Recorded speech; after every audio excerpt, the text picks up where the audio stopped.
itu sudah lah otomatis kan dimarahin. Otomatis loh, saya bilang otomatis artinya apa ya? Berarti kan siap dibully satu kantor misalnya, atau satu perusahaan yang mesen aplikasi itu. Ini kenapa dirubah-rubah nih? Loh, bisa menuju sebelah kiri nih. Loh, ini pindah sebelah kanan. Apa nih? Nah, gitu-gitu. Dia marah-marah dia itu situ. Ya kan? Walaupun fungsinya tetap jalan atau teknologi tetap fungsionalnya jalan. Tapi pertama satu, desain itu penting gitu loh. Jadi makanya begitu dia nyari menunya nggak nemu, males nih. Aku aja deh ngerjain. Nah, udah kalian siap-siap aja tuh harus terdiam, harus ngerombak lah. Ada pilihan dua ya. Pertama satu, program nggak dipakai, satu lagi ngerombak. Rombak Anda analisis lagi kebutuhannya, tanya lagi ke orang-orang yang marah-marah. Jadi gimana Pak maunya? Ya saya maunya menunya sebelah sini aja gitu, nggak usah pindah-pindah kanan. Nah catat tuh. Nah ngerombak lagi, itu apakah dibayar? Ya enggak, karena apa? Itu kan sudah sesuai dengan kesepakatan buat aplikasi baru pengembangan. Kesalahan di mana? Berarti Anda nggak melakukan analisis gitu loh. Anda nggak nanya ke user gitu loh. Anda main tukar-tukar aja sesuai kemauan dari Anda sendiri atau proyek Anda gitu.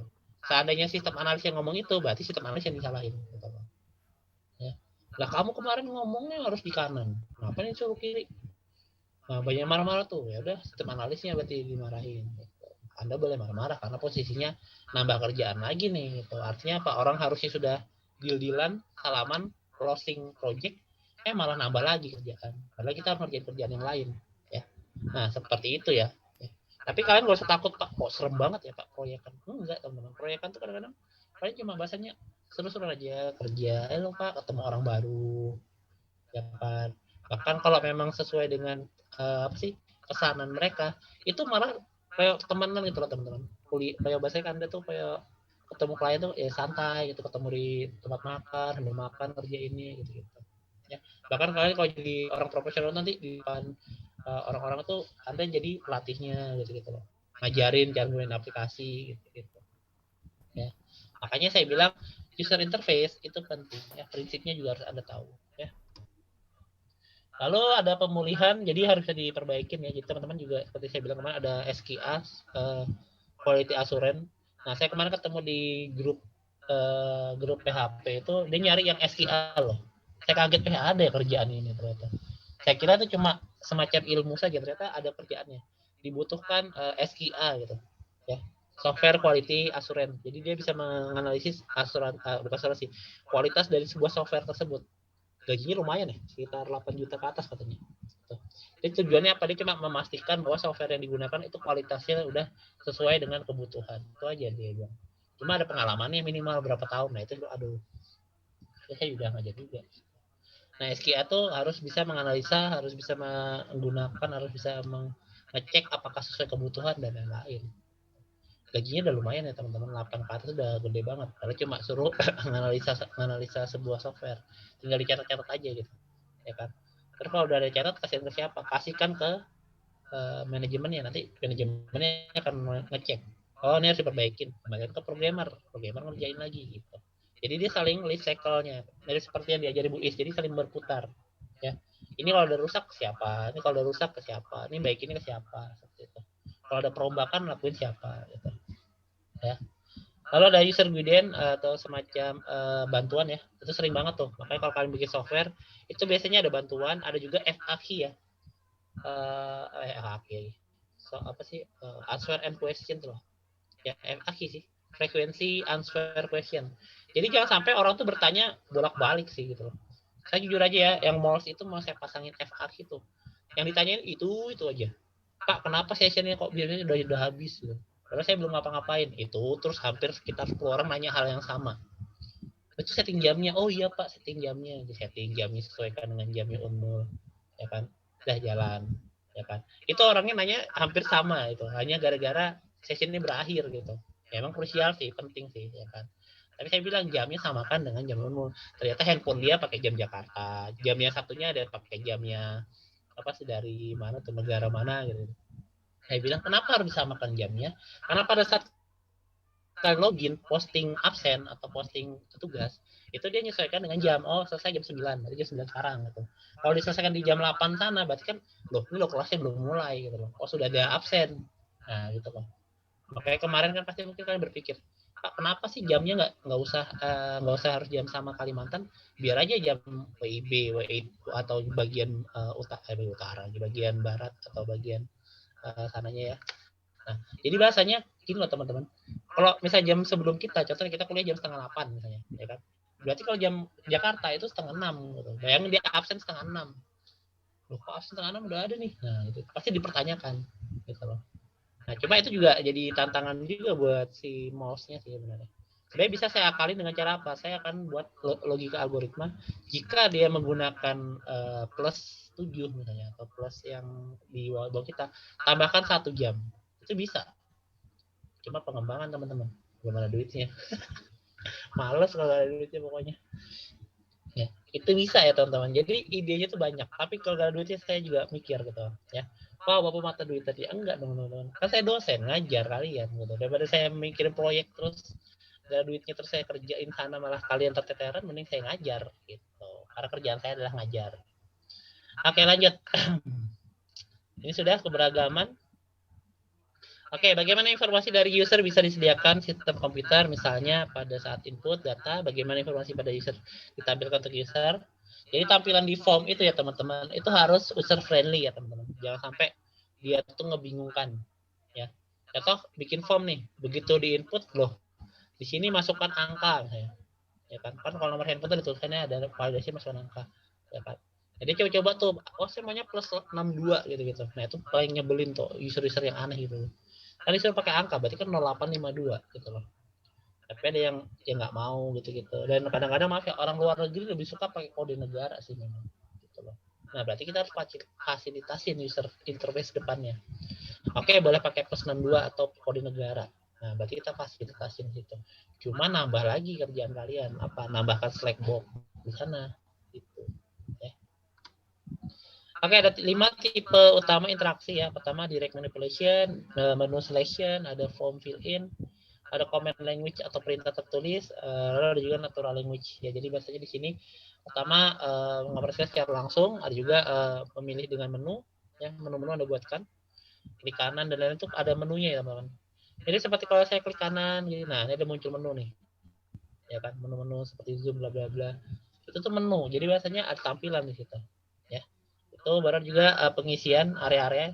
Contoh pada saat kalian ngisi form itu ada perintah-perintah diisi dengan NIM, diisi dengan angka, diisi dengan alamat email. Itu kenapa harus dibuat standar seperti itu? Agar orang itu pas inputkan NIM itu nggak masukkan angka atau nggak masukkan huruf gitu loh. Kayak contoh NIM dia tulis ABC 1234566. Nah, bahaya dong. Yang jadi masalah apa? Itu luar standar, ya. Makanya jangan sampai kalian buat aplikasi tapi nggak tahu namanya validasi. Validasi itu harus mirip dengan yang dibutuhkan. NIM-nya berapa? NIM berarti angka semua. Kan jangan pakai huruf gitu. Itu harus Anda terapkan di diri Anda ya. Jangan sampai kalian sudah Pak, ini aja Pak. Dan jangan asal jadi program teman-teman ya. Kalau ini buatan buat orang ya. Kalau saya sering lihat, maaf ya, di program lain itu kan kadang maaf ya, program sehari semalam tuh, SKS banget tuh saya lihat. Aduh, saya jujur aja mau komen yang enak, gitu kan udah kasihan juga gitu. Saya yakin kalian kalau saya kasih komen baikin gitu, saya yakin kalian pasti pusing gitu. Aduh Pak, ngeluh banyak. Padahal kesalahannya dari Anda. Kenapa? Manajemen time-nya salah gitu. Anda biasanya sehari sebelumnya udah baru buat gitu. Besok baru buat, kerjain. Ternyata banyak error, langsung pusing, udah deadline, baru ujung-ujungnya apa? Ya itu lewat waktu. Nah, terkadang nyesel kan. Aduh Pak, maaf Pak. Nyalahkan orang lain tuh ya, internet lah. Aduh Pak, yang waktu mau ngumpul mati listrik. Nanti kalau saya tanya tukang PLN, Pak, ada mati listrik kan di daerah ini? Nggak ada Pak. Nah, gimana coba Anda? Apakah bisa bertanggung jawab? Ya kan? Nah, itu jadi masalah teman-teman. Kalau saya sih jujur ya, kejujuran itu penting juga ya. Mau Anda membela diri hanya untuk sebuah nilai, tapi Anda mengorbankan kejujuran, itu kembali ke diri Anda ya. Makanya saya bilang, saya itu nggak terlalu suka yang berkonfrontasi gitu-gitu. Saya lebih suka, ya udahlah kalau memang kalian udah ngaku salah gitu-gitu. Oke, yang penting masalah bohong atau enggak itu urusan pribadi Anda gitu ya. Ini Anda jujur, ya Pak, sorry Pak saya terlambat. Ya kan, nah kok bisa terlambat? Pasti gitu saya marah-marahin dikit lah. Berarti enak aja nih mau putut. Ya jangan, mau terlambat saya kurangin nilai tetap ya teman-teman. lanjut. Jadi sebenarnya saya tuh yang ngajarin kalian juga namanya kejujuran gitu. Jadi bahasanya kalau kalian mengumpulkan tepat waktu ya bagus gitu kan. Kalian harus belajar manajemen waktu dari sekarang. Kalau kalian kerja sistem kebut semalam seperti kalian kuliah ya, itu dijamin kalian bakal dipecat ya, jujur aja. Kenapa? Karena kalian tuh besok mau dipresentasikan, ngerjainnya baru deadline-nya sebelumnya. Itu dijamin pas ada presentasi itu kacau. Satu ada yang error lah, belum ditester lah, ya kan. Itu pernah kejadian waktu banyak banget skripsi. Lucunya tuh gini alasannya. Jadi pas dia maju, anu Pak di rumah bisa Pak, kalau di sini kan nggak bisa ya. Nah itu lucu, ngakak-ngakak kami sebagai dosen tuh. Kita tuh tahu dia tuh baru ngerjain semalam gitu. Dan dia langsung buru-buru karena apa? Karena besoknya dia harus sidang hasil, ya kan? Kita sebagai dosen ya cuma gini liatin, coba jalankan programnya gitu. Loh, kenapa login ya? Aduh gimana nih? Udah keringat dingin, mau nangis di depan. Kami mah nyantai aja diamin. Lah tuh gimana? Kok nggak jalan? Wah sidang ulang nih. Nah udah dengar kata sidang ulang tuh udah mau nangis tuh biasanya. Wah sidang ulang, apa yang mau disidangkan? Kan nggak bisa jalan programmu gitu. Ntar pak dibaikin di situ, mau nangis dari situ. Jadi kita bukan kata-kata ya, tapi kita tuh melihat bahwa dia tuh salah dalam hal manajemen waktu gitu loh.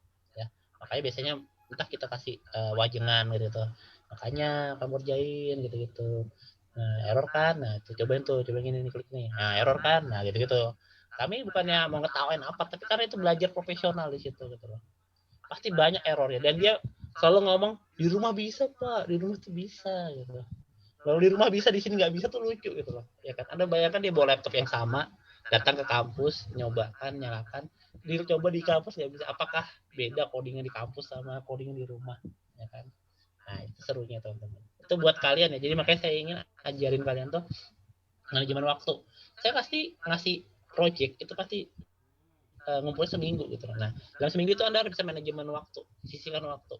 Anda masih seperti saya bilang boleh pakai belajar bersama atau Anda tetap tim dan lain-lain itu boleh. Ya. Oke lanjut. Tenang teman-teman. Materinya emang sambil santai seperti itu, nggak terlalu yang itu. Jadi sambil cerita-cerita permasalahan yang sering kita hadapin bersama sih. Oke, perlu informasi. Nah, di sini kalau kita bicara tentang informasi, perlu nggak dia grafik, perlu nggak dia teks, perlu nggak informasi, ya. Seberapa cepat nilai informasi berubah, gitu kan? Cepat informasi berubah itu seperti apa? Harga saham, harga emas, gitu-gitu kan dia berubah-ubah terus tuh harganya, ya. Itu perlu nggak disampaikan ke user? Perlu ya teman-teman. Perlu ya. Yang saya curiga nih ada WA nih, bentar. Ini Muhar nih, bentar. Saya ngajar dulu. Oke, Muhar kata ya teman.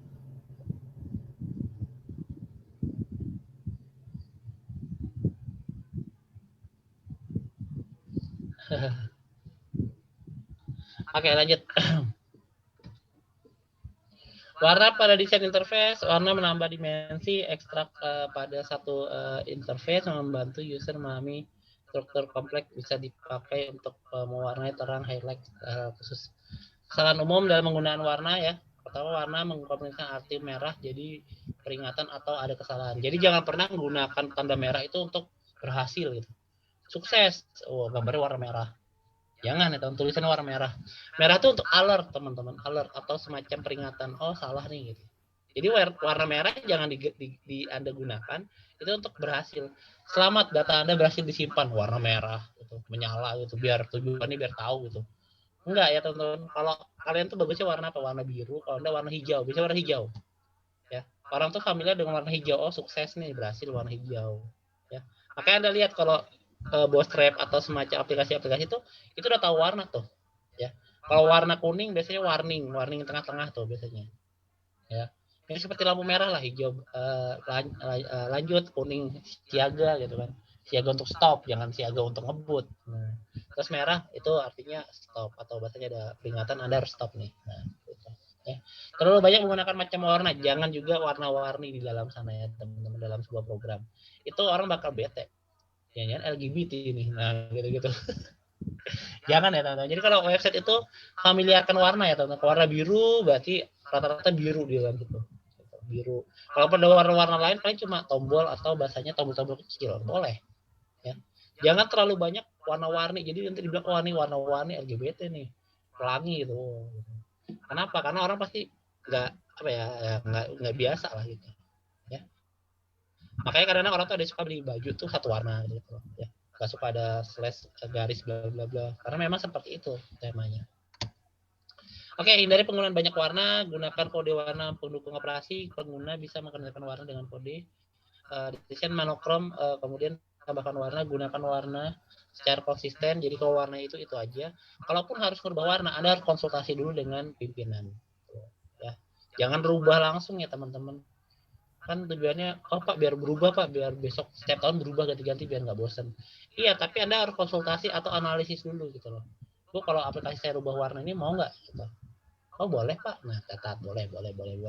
Dari sekian persen boleh, ya udah saya ganti. Kalau perlu bikin Google Form teman-teman, lempar ke perusahaan Anda. Mau ganti warna nih, mau nggak gitu? Mau. Ya udah catat, masuk gantikan. Ya, jangan Anda rubah tiba-tiba ya, nanti dimarahin nanti. Ya, karena ganti aja lah kan saya ICT-nya gitu. Ya, jangan, Anda harus konsultasi, komunikasi. Itu organisasi seperti itu. Jangan sampai Anda begitu udah terlanjur berubah, Anda dimarahin. Oke, hindari pasangan warna yang tidak cocok atau norak. Nah, tuh kadang-kadang saya juga sering kejadian. Lalu gunakan warna untuk menunjukkan perubahan status. Contoh ada update status nih. Oh, ada munculkan notif warnanya berubah. Ya, boleh dimunculkan warnanya. Ya. Jadi kalau bikin software nanti teman-teman, ini kan kalian belajar dasar-dasar pengembangan perangkat lunak. Anda harus perhatikan warna ya. Nah, kalau perlu Anda sewa seorang desain arsitektur tadi, suruh nilai ini bagus nggak. Bahkan kalaupun bikin kuesioner di pojok kanan kanan itu atau di konten, itu tulis tolong dinilai dong untuk tampilan. Nah, cuma kadang-kadang ada juga orang yang iseng gitu ngisi gitu. Jelek gitu. Nah, itu kadang-kadang itu orang luar gitu, bahkan bukan orang perusahaan. Ya kan. Kalau perlu harusnya nilai itu dari mana? Dari internal dulu baru eksternal. Internal itu dari pengguna di dalam perusahaan, oh udah bagus. Pas dilempar keluar yang penggunanya kan biasanya user orang lain atau masyarakat umum. Ya udah, kalau dibilang jelek, nilai aja oh jelek lah gitu. Ya kan. Kadang-kadang ada orang tuh yang itu loh, yang nggak objektif dia langsung klik jelek gitu. Ada. Biar apa? Biar nambahin kerjaan. Ya. Dan kalian juga jangan lakuin itu gitu loh. Misalnya ngelihat ada semacam kuesioner gitu kan di pojok kanan, bagaimana penilaian Anda terhadap website ini? Anda langsung tanpa pikir panjang jelek gitu ya. Kenapa ya? Karena kalau kalian tulis jelek di situ, itu nanti programmernya dia itu bakal ada kerjaan teman-teman. Ya, makanya jangan iseng-iseng kalau gitulah kamu saya ya. Jangan. Ada lihat dulu. Kalau emang mau Anda ingin memberikan penilaian, Anda scroll dulu, lihat-lihat, tapi bagus ya ada ininya. Tulis cukup atau enggak bagus gitu loh. Biar programmernya dia juga ada kerjaannya juga berkurang gitu. Gak usah jauh-jauh deh, Bukalapak, Tokopedia tuh sering banget ngirimin email untuk apa sih semacam pelayanan pelanggan. Itu kalau Anda tulis jelek itu selesai tuh. Programnya bakal ganti itu kalau misalnya banyak orang ngomong seperti itu. Ya. Contoh kan banyak hater juga sih, ya. Nah, itu ya. Oke, ada juga user support. User support itu mirip ICT ya, atau bahasanya penolong. Jadi kalau contoh, kalau pas lagi pelatihan tuh biasanya nanti hubungi siapa nih kalau error. Nah, ada nomor WA yang disampaikan. Contoh kalau kalian seperti error gitu kan di mall, pasti yang hubungin kalau nggak saya kan Jamil kan, Pak Jamil kan, atau malah Prodi. Nah, artinya ada user support di situ, ya kan. Contoh maba kemarin ada yang kemarin dia gara-gara browser dia ketutup tuh. Pas dia login lagi, sudah sesinya habis. Dia bingung kan, aduh bagaimana nih Pak, nilai saya rendah banget, ya kan. Terus saya bilang solusinya Anda harus rollback. Nah, rollbacknya siapa? Dosennya. Gitu. Nah, dari situ ada user support ya. Artinya bisa membantu dia dalam mengoperasikan sebuah software. Makanya saya bilang ke Anda, kalau bisa kasih garansi teman-teman. Garansinya 3 bulan atau 6 bulan untuk pelayanan gitu loh. Ya, kalau ada error, kalau ada ingin cara edit dan lain-lain, kalau nanya. Bahkan kalau perlu Anda buatkan guide atau bahasanya guide atau semacam buku panduan ya. Makanya kalau kalian main game itu kan enak banget tuh. Zaman dulu mungkin ada yang ingat ya, Waltrock tuh ya, buku game untuk bahas alur cerita itu atau hal-hal yang tersembunyi gitu, dibuat dalam buku dan kalian tinggal enak tuh mau jawab apa tuh ada jawaban di buku situ, ya kan, baca klik ini. Makanya kenapa kalian saya suruh kemarin bikinnya laporannya harus berbentuk apa, ada output, ada penjelasan. Nah sebenarnya itu mirip seperti nanti kalian bikin buku panduan tadi gitu ya. Bikin software seperti itu teman-teman. Bikinnya anggap aja laporan yang Anda buat ke saya itu adalah buku panduan gitu loh. Ya, bagaimana cara penggunaannya gitu. Ya.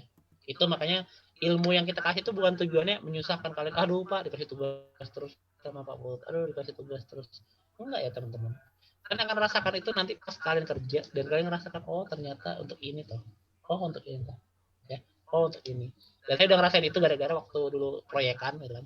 Terus saya udah ngerasain oh ternyata ilmunya buat ini gitu. Laporannya itu ini gitu. Wah, ternyata walaupun saya kemarin ngerjakan ya, ternyata ilmunya manfaatnya banyak banget di pekerjaan gitu. Ya. Dan saya merasakan itu banget. Jadi saya bersyukur aja kemarin. Cuma memang satu sih, kadang kalau kita udah di dunia kerja itu ada beberapa ilmu yang nggak nyangkut di dalam pekerjaan kita. Itu udah sering terjadi ya teman-teman. Jadi jangan lagi bingung. Kok nggak ada ilmu diajarin yang ini ya? Karena saya bilang di kampus itu nggak lengkap gitu loh. Yang lebih lengkap tuh otodidak, belajar di luar. Ya, saya ngoding itu kadang-kadang lebih banyak di luar, lebih banyak belajar di Google, di forum dan lain-lain daripada saya belajar di dosen. Dosen itu jelasinnya kok gini nih, pakai PPT, tulisan, saya cuma baca gini, oh iya error message sangat penting, oh iya ya, saya ingat itu aja. Gitu. Tapi pas di proyek, ini error nih kayak mana? Nah, karena udah bingung tuh kayak mana. Nah, gitu. Itu kembali lagi ke individu kalian dan gimana cara Anda laksanakan untuk proses bisnisnya. Oke, di sini ada faktor desainnya, error message pertama konteks, experience, skill level, ada juga style harus bersifat positif. Ingat ya, tulisan harus sopan dan tidak menghina. Nah ini saya bilang atau bergurau, salah bro, error bro, aduh gimana sih lo, gitu. Jangan, kalau dikasih notif, so gaul gitu bahasanya. Atau bahasanya mau pakai bahasa-bahasa yang maaf ya nggak sopan, itu jangan loh. Aplikasi otomatis lah di reject, saya yakin. Ya. Makanya aplikasi-aplikasi yang ada itu biasanya bahasa Indonesia yang baik dan benar. Mohon maaf, username dan password Anda salah. Begitu.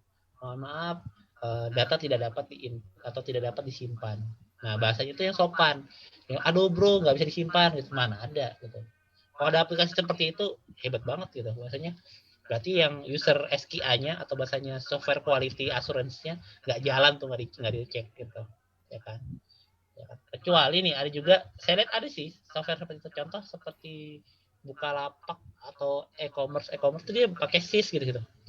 Aduh SIS nggak bisa disimpan nih, nah gitu boleh sih kalau menurut saya kadang-kadang, tapi yang sopan masih ya gitu, dan bersifat agar lebih akrab gitu. Saya lihat robot chatnya di Bukalapak itu udah bagus tuh robot chatnya. Jadi pas kita datang pertama kali dia nanya mau dipanggil apa nih, panggil Kak, Pak atau Sis atau apa gitu. Panggil Sis aja misalnya. Nah udah bisa tuh situ Sis. Padahal udah tua gitu bahasanya kan. Nah contoh ya. Tujuannya apa biar lebih akrab. Oke Sis. Ya kan. Oke Sis ada yang bisa saya bantu gitu. Dan itu robot ya teman-teman. Untuk awalnya itu robot. Jadi jangan ada pikir itu tuh manusia gitu. Itu robot. Ya. Oke, kultur juga harus dipikirnya budaya ya. Budaya itu bahasa contoh nih. Tiba-tiba kita di Kalimantan Timur. Nah, tampilan tuh boleh tambahin kayak ornamen-ornamen Dayak misalnya. Atau Anda tiba-tiba ingin nambahkan gambar burung enggang gitu-gitu. Ya kan biar menggambarkan oh ini di Kalimantan seperti itu. Ya. Oke, lanjut. Nah, jadi sini juga user support. Nah, ini kalau error ya, bentuk seperti ini ya. Kesalahan yang berorientasi pada sistem. Ya, pesan membuat pengguna merasa tidak berdaya karena tidak ada jalan keluar. Kadang-kadang nih, ini saya ceritakan kalian juga. Pas kalian pelatihan, kalau diminta tolongin sama ibu-ibu atau bapak-bapak yang udah tua, itu dibantu ya teman-teman baik-baik dan jangan Anda ngedumel. Ya. Kadang-kadang dia cuma mau ngeklik tombol OK ini ya teman-teman, klik tombol OK di sini. Itu manggil Anda loh. Mas, ini mas, kenapa bu? Gitu. Ini klik tombol apa mas? Padahal itu sudah dibaca aja. Oh itu klik OK aja gitu. Dalam hati, mak, klik aja takut banget. Ngeklik doang loh ya. Dan itu pengalaman dan saya merasain betul tuh. Dan itu gak hanya 1-2 orang gitu, ya kan banyak gitu. Mas klik apa nih muncul ini gitu, ya kan. Nah paling bagus memang ada buku panduan tadi, klik ini loh gitu, ya kan. Tapi nggak apa-apa teman-teman, anggap aja itu orang tua kalian lagi belajar IT teman-teman. Ya, jangan ada ngedumel ya. Kalau ada ngedumel dan nggak ikhlas, waduh ilmunya sayang banget nih yang saya ajarin. Gitu. Ya, karena posisinya kita nggak bisa menyamakan semua orang tuh bakal sama. Gitu. Contoh ya, di prodi kita itu nggak ada masalah dengan MOLS, aman lancar jaya, kalian tuh udah aman udah biasa. Di prodi lain itu aduh banyak banget yang protes tuh, Pak kok nggak bisa Pak, ini kok nggak jalan, oh ini kok saya kemarin ngumpul tapi nggak terkumpul, terus saya bikin status ini jamnya nggak jalan. Apa-apaan nih, kalau saya sama Hario sama Bubuan SI udah jalan semua tuh, dosen-dosen udah biasa menggunakan kan. Tapi ada prodi lain yang di luar IT dia nggak ngerti gitu loh. Ya, bisa aja kadang-kadang kesalahan ketikan, tapi disalahkan sistem. Wah, sistemnya jelek nih. Nah, itu sering kejadian juga tuh teman-teman. Ya. Nah, di sini kalau bicara user support tadi ya harus ada muncul notif atau pop-up ya. Klik OK itu Anda sudah biasa, tapi kadang-kadang kalau orang tua itu dia takut-takut. Takut aku klik ini. Panggil kita gitu, ya kan. Enggak apa-apa teman-teman ya. Anggap aja tuh orang tua kita lagi bingung gitu aja. Ya, atau bahasanya teman kalian yang lagi belajar lah. Ya. Jangan Anda dumelin ya, aja. Kalau saya sih kadang hanya ketawa-ketawa aja sih. Waduh bu, itu doang gitu. Jadi ya bukan ketawain berarti ilmu dia enggak loh. Kadang itu loh cuma dibaca terus klik OK loh. Udah. Apakah Anda yakin Anda simpan gitu kan kalau gitu dia save gitu. Ya udah habis kayaknya. Nah, habis kan. Oke, teman-teman. Jadi jangan lupa tugasnya dikumpul ya. Ya, jangan lupa tugas tuh. Tugasnya kan lebih merangkum. Sumbernya dari web ya, teman-teman. Tapi Anda harus mensitasi kapan diaksesnya gitu loh. Kayak alamatnya apa, penulisnya siapa gitu. Jangan cuma website Kompas. Hari ini jam sekian. Penulisnya kan ada tuh ditulis oleh si ini gitu. Nah, itu tulis nama orangnya dan tanggal berapa dia posting. Nah, contoh dia posting tanggal ini 2018 kan, berarti 2018 berarti contoh Putut 2018 websitenya ini aksesnya jam sekian tanggal sekian gitu. Nah, Anda harus belajar dari sekarang ya. Kenapa? Karena nanti kalau kalian skripsi itu paling banyak dikomentarin sama penguji. Tuh. Makanya saya ingin kalian belajar dari sekarang dan jangan kesel-kesel dulu lah. Aduh, sositasi gini ribet banget, kopas-kopas aja kenapa sih gitu kan? Ya kan? Apa kalau nggak dari sekarang Anda biasakan dengan nama citasi, nanti ke depan Anda akan kesulitan tuh. Begitu harus menggunakan Mendeley, harus menggunakan alat-alat citasi. Ya. Saya ngajarin kalian tuh bukan untuk menyusahkan kalian, tapi justru untuk membiasakan kalian dengan lingkungan akademik gitu loh. Ya. Ngajarin Pak ini kok nambahin ini susah banget ya gitu. Itu saya emang wajar belajar gitu. Kalau bingung boleh tanya, maka saya bilang gitu. Ya. Tapi karena waktunya habis, nggak ada tanya ya, nanti aja ya.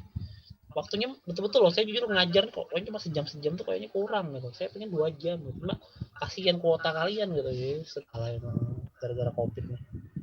Baiklah. Tapi nggak apa-apa ya teman-teman. Nanti kalau ada pertanyaan atau kalian bingung, kalian harus tanya ya. Kalian jangan lagi, aduh ini dosen saya ini ya, saya nggak berani gitu. Jangan, ini kita tuh udah namanya belajar ya. Belajar itu kalian tuh apa yang Anda bingung tanyakan ya. Bagi kalian udah bayar ya. Aduh udah jam 9 saya, astagfirullah. Ya deh, itu dulu ya teman-teman ya. Saya ngajar dulu. Sekian, terima kasih. Assalamualaikum warahmatullahi wabarakatuh. Sorry ya, saya juga buru-buru dan dipanggil ya.